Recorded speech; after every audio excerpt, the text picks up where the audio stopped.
Welcome to Van Life with Steve, and thank you for continuing our visit to the Black Hills with an exploration of Jewel Cave National Monument. Here's a look at the sign at the entrance to the visitor center. I was able to drive up and get a ticket. The tickets normally run about $15 to $16. I think I got a discount. I believe my ticket was $14, and you are advised to reserve them in advance on recreation.gov. Here's a look at a map of Jewel Cave, which is the second longest cave system in the United States, second longest known cave system, I should say, in the United States, and the fifth known longest cave system in the world. There are bats in the cave. Because of white nose syndrome, you're required to wear closed-toe shoes, so sneakers, stuff like that, no sandals, and you're going to have to walk through a kind of detergent or something when you leave the cave to help the bats out. You most likely will not see any bats on this visit, as they reside very deep within the cave.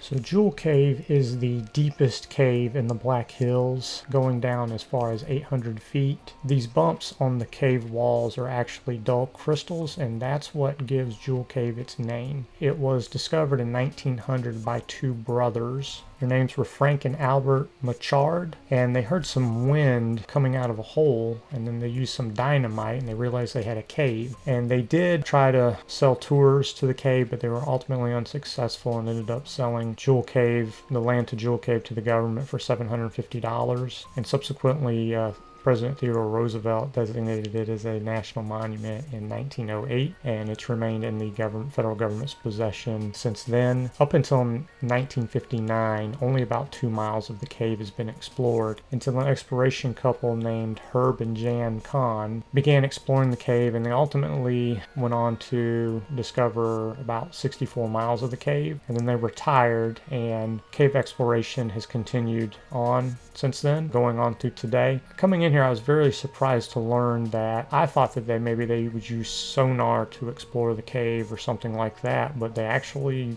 real people, real cave explorers, come down in here and explore all of the 217 miles of the cave to try to find new areas. And they come in here and they can camp in the cave in total darkness for up to 4 days as they explore new areas of the cave. Now, Jewel Cave's a barometric cave, meaning that it exchanges air with the outside environment, and as the weather changes throughout the course of a day, think in terms of like if there's a thunderstorm, if the temperature drops and the pressure changes, that will cause air to be either exhaled or inhaled by the cave, and that's what ultimately led to its discovery. And based on those barometric pressure changes, when they measure the air, they believe that it's possible that only 5% of the cave has been discovered. So who knows, this might be the longest cave system in the world. We'll just have to see. Now, the cave maintains a constant temperature of 49 or 50 degrees year round, so you probably want to wear long pants, long sleeves, maybe a jacket, and you're not allowed to bring any bags or tripods or selfie sticks or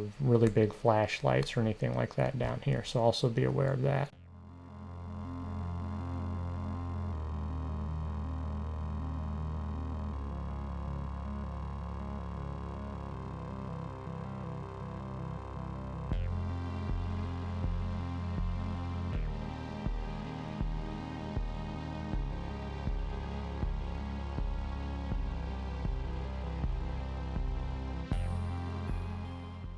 These jellyfish-like formations are known as flowstone, and that happens when water drips and seeps through from the surface and moves some of the rock with it.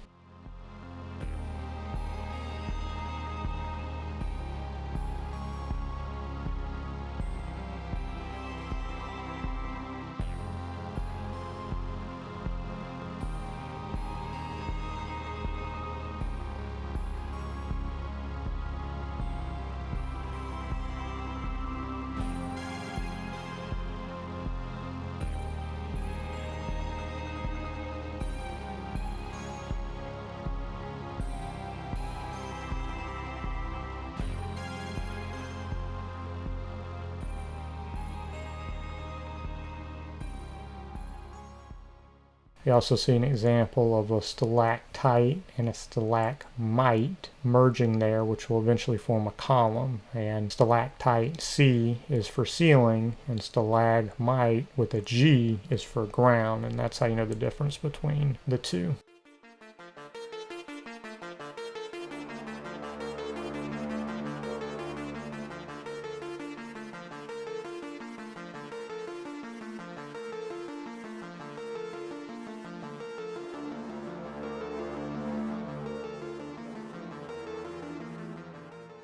And here we're going to have a return of the old subscribe button, which was fixed in an update for this video editing software I use. And so here's the point where I ask you, if you're enjoying this content, to please give me a like, please subscribe if you want to see more videos, and turn on the bell for notifications. Thank you so much, and let's continue with the video.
So it's been a while since I've been in a cave, and in Florida we have a place called the Mariana Caverns, and when I was there when I was in elementary school, of course it was very big because I was like 4 feet tall or something. Jewel Cave it's a little tight in there, not to the point where you feel claustrophobic or anything, but I haven't been to Mammoth Cave yet, which is the longest known cave system in the world, and I believe it's known for having these rather big, expansive, I guess, rooms or chambers in the cave.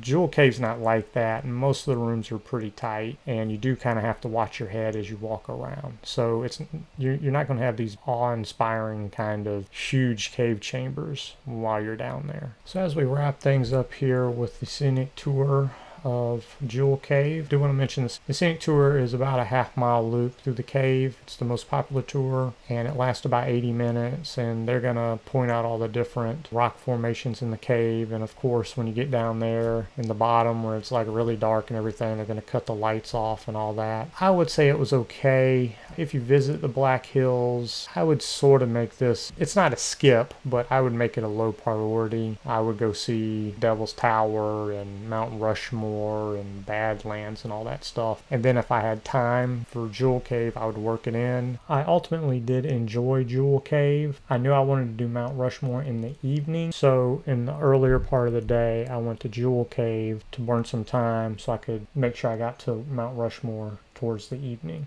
So it worked pretty well for me on this trip. There's also some trails that there's 2 short trails you can take that are on the surface, but I passed on those because there are there's Wind Cave National Park that is nearby, and there's also Custer State Park, and you're going to see similar formations there above ground. But overall, it was okay. And again, if you have time, check it out. But if you're busy or you're running short on time, maybe pass. If you've enjoyed this video, here are playlists to some of my other travels and to the national parks I've been to. Please consider giving those a look if you're so inclined. I want to thank you so very much for taking your time to watch this episode, and I will see you in the next video. Thanks. Take care. Bye.